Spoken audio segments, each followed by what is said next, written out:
Times have you found yourself in a heated discussion, determined to prove that you're right? Whether it's in a casual conversation with friends, a debate at work, or an argument with a loved one, we all have those moments where we feel the urge to win the argument, to make our point loud and clear. But here's the truth. Arguments rarely lead to true understanding. They rarely build bridges. They tend to create walls. Think about the last argument you had. Did it end in mutual understanding, or did it just leave both sides feeling more entrenched in their positions? More often than not, arguing doesn't open minds. It just leads to frustration. It's not about finding common ground, it's about proving who's right. And the irony is that when we dig our heels in, we miss out on the opportunity to learn, to grow, and to connect. So, what's the alternative? Instead of engaging in arguments, we can choose to respect others' opinions. We can listen with an open mind and offer our perspective without turning it into a battle. In doing so, we foster a sense of mutual respect and create space for collaboration instead of conflict. This approach doesn't mean we have to agree with everything someone else says, but it does mean we approach conversations with empathy and understanding. The Stoics understood this principle well. They believed in the power of reason, but they also knew that wisdom comes from listening to others and acknowledging that we don't always have the answers. Seneca, a renowned Stoic philosopher, said, "We suffer more often in imagination than in reality." In other words, much of our stress and frustration comes from the stories we create in our minds, often by imagining conflict or misunderstanding where there might be none. If we learn to stop arguing and start listening, we avoid the mental strain that comes from unnecessary conflict. Here's the challenge. Instead of responding immediately with your own opinion, take a moment to understand where the other person is coming from. What are they really saying? What's motivating their perspective? When we listen with this kind of curiosity, we not only gain a deeper understanding of others, but we also open the door to more meaningful and productive conversations. If you find yourself in a situation where you feel the urge to argue, stop, ask questions, show genuine interest in what the other person has to say, and offer your thoughts in a way that invites collaboration rather than resistance. Instead of trying to win the conversation, make it about learning from each other. And remember, you don't have to agree to respect someone's opinion. The result of this shift is powerful.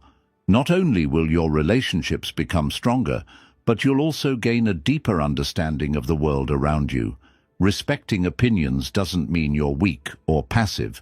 It means you're confident enough in your own beliefs to allow others the space to express theirs. This creates an environment where everyone feels heard, valued, and respected, and in turn, you'll find that your influence grows naturally. So, next time you feel the urge to jump into an argument, pause, reflect. How can you engage without conflict? How can you listen with respect and share your opinion in a way that invites understanding? By embracing this mindset, you'll find that conversations become more productive, relationships become more harmonious, and your influence becomes much stronger. 6. Admit mistakes and begin conversations positively. How many times have you found yourself in a conversation where the tone was set by defensiveness or blame? Whether it's at work, in personal relationships, or even in a casual exchange, we've all experienced those moments where tension takes over and the conversation goes downhill. When we're caught in the heat of the moment, admitting mistakes can feel difficult. It feels easier to hold on to our pride, to defend our actions, and to deflect blame. But here's the thing. Admitting our mistakes doesn't make us weak. It makes us stronger. In fact, the ability to admit mistakes is a hallmark of true self-discipline. It shows humility, self-awareness, and the courage to own our actions.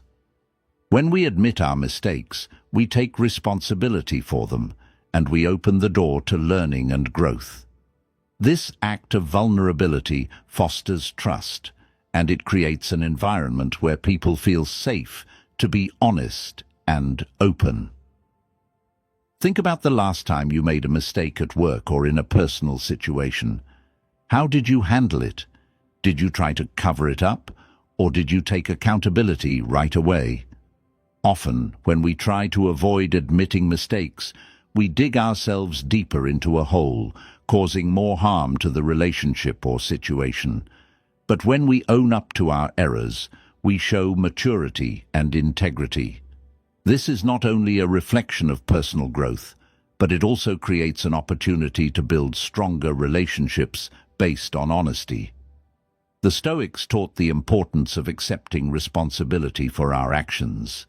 Marcus Aurelius, one of the most influential Stoic philosophers, often reflected on how important it was to recognize our faults and learn from them.